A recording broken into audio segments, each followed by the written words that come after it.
오늘 하나님의 말씀은 시편 18편 25절로 30절입니다. 다윗의 노년의 일생에 하나님의 도우심을 회상하는 거예요. 그래서 여기 이제 앞단락에서 인간 왕으로서 얼마나 신실하게 자기가 하나님께 살았는가 하는 이야기를 했잖아요.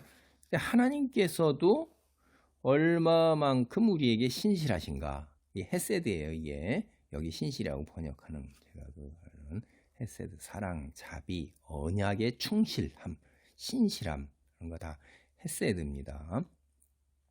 그걸 얘기하는 거예요. 18편 25절로 30절이 하나님이 우리에게 얼마큼 신실하신가. 25절 보면 자비로운 자에게는 주의 자비로우심을 나타내시며 완전한 자에게는 주의 완전하심을 보이시며 깨끗한 자에게는 주의 깨끗하심을 보이시며 사악한 자에게는 주의 거스르심을 보이시리니. 25, 26절 딱 보면 여러분 뭘 느끼겠어요? 한마디로 모든 사람은 심은 대로 거둔다 하는 거예요. 뿌리고 심은 대로 거는 거예요. 자비는 자비, 완전은 완전, 깨끗함은 깨끗함. 근데 사악한 자는 어떻게 된 거예요? 그 사악 그대로 하나님께서 그가 뜻하고 계획한 바가 다 거스른다 이 말이에요. 그래서 우리 여기 보면 세상에 심은 대로 거둔다. 콩나고 파시면 팥나는 거예요. 성공하고 싶으세요? 그러면 수고하세요. 그런다 거기에 뒷받침되는 운이 안 따르면 아무리 수고해도 안 되죠. 믿는 자들은 그 운을 하나님께서 수고한 대로 땀 흘린 대로 거두도록 보호하신다 이 말이에요. 그러니까 수고도 안 하고 땀도 안 흘리고 떡하니 떨어진다? 그런 게 대개의 도박 같은 거 이런 거잖아요. 이거 복권 도박 이건 성경적인 거 절대 아닙니다. 땀 흘리시고 노동의 귀한 가치 속에서 거두셔야 돼요. 자, 하나님이 사람을 어떻게 대하신다고요? 심은 대로 거두어야 돼요. 그러니까 우리가 자비를 베풀고 완전함을 하나님 뜻을 따라서 완전하게 살려고 퍼펙트가 아니라 온전함. 퍼펙트는 이제 우리가 성화를 거쳐서 세상 하늘나라에 갔을 때 영화로 변할 때 퍼펙트고, 그리고 깨끗하게 살려고 이래야 한다는 거죠. 그래야지 우리가 하나님의 성품과 하나님의 그 선하신 도움을 바랄 수가 있어요. 우리가 그대로 변해요. 그러니까 우리가 평상시에 이러한 삶을 살아야 돼요. 자, 27절 보면 주께서 곤고한 백성은 구원하시고 교만한 눈은 낮추시리이다. 하나님이 바로 이렇게 자비와 완전과 깨끗하심 이걸 그대로 실천하는 이런 백성 공고함에 처하더라도 어떻게 하시죠? 하나님이 그들의 예배를 받으셔서 선하게 대한다 이 말이에요. 축복한다 이 말이에요. 반면에 이제 하나님을 그 거스르는 자, 교활한 자, 교만한 자 굉장히 그들은 거꾸로 낮춘다 이 말이에요. 그들이 얼마나 교만해서 사람들을 무시하고 모욕하고 조롱하면서 발밑에 깔아뭉개잖아요. 그러나 자기들이 결국 그렇게 하나님 아래에 그렇게 당한다 이 말이에요. 28절 주께서 나의 등불을 켜시며 여호와 내 하나님이 내 흑암을 밝히시리이다. 주님 진실로 내 등불을 밝히십니다. 주 나의 하나님은 나의 어둠을 밝히십니다.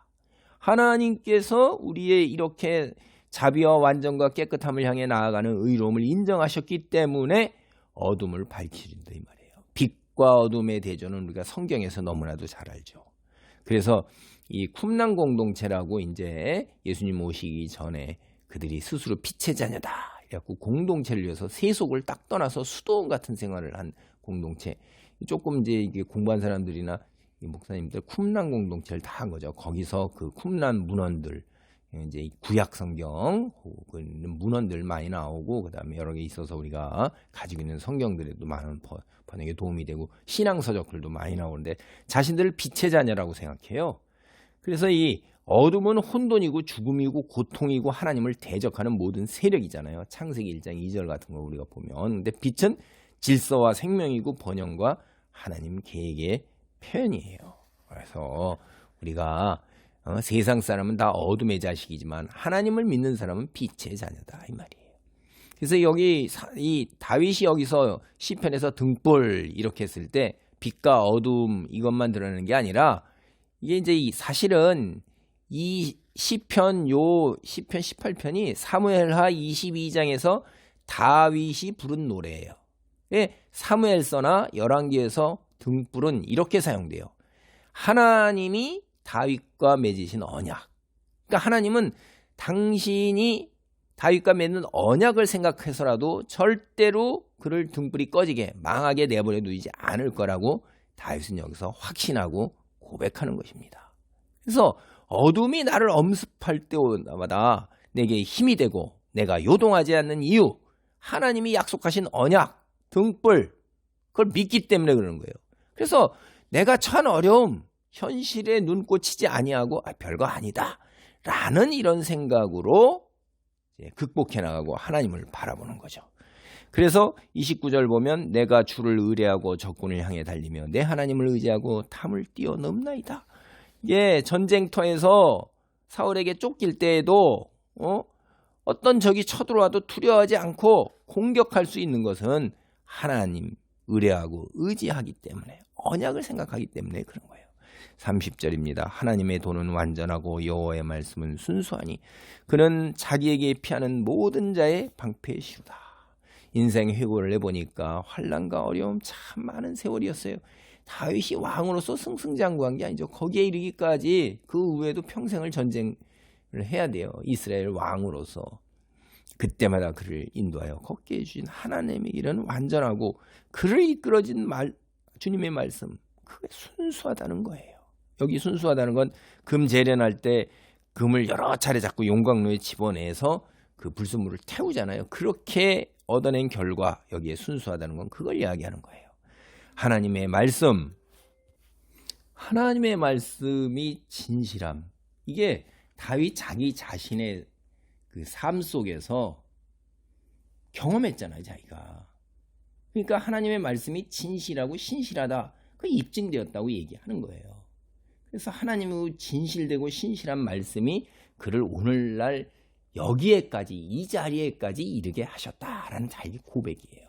그래서 삶에서 경험한 일들을 바탕으로 해서 주님께 피하는 모든 일들에게 하나님께서 방패, 이게 다윗이 겪은 일을 체험으로 우리에게 증언하는 것입니다. 기도합니다. 하나님 감사합니다. 하나님을 향한 그 순수한 마음, 하나님의 말씀을 기준으로 살고자 하는 그런 마음을 가지고 방향을 정하고 결정하여 나갈 때 주께서 우리에게 곤고함에서 벗어나게 하시고 모든 일로부터 보호하시는, 어둠의 세력부터 보호하시는, 우리에게 등불이 되시는 것은 바로 하나님의 말씀의 언약 때문인 것. 우리가 세례를 받고 하나님과 새 언약을 맺었습니다. 당신의 백성으로 살기를 아버지 하나님이여 다짐을 했습니다. 하나님께서 또한 우리에게 보호막이 되어주시고 요새와 방패가 되어주시며 우리에게 언약과 자비와 깨끗함으로 풍성함으로 채우신 것을 약속하셨사오니 그대로 이루어 주옵소서. 예수님의 이름으로 기도하옵나이다. 아멘.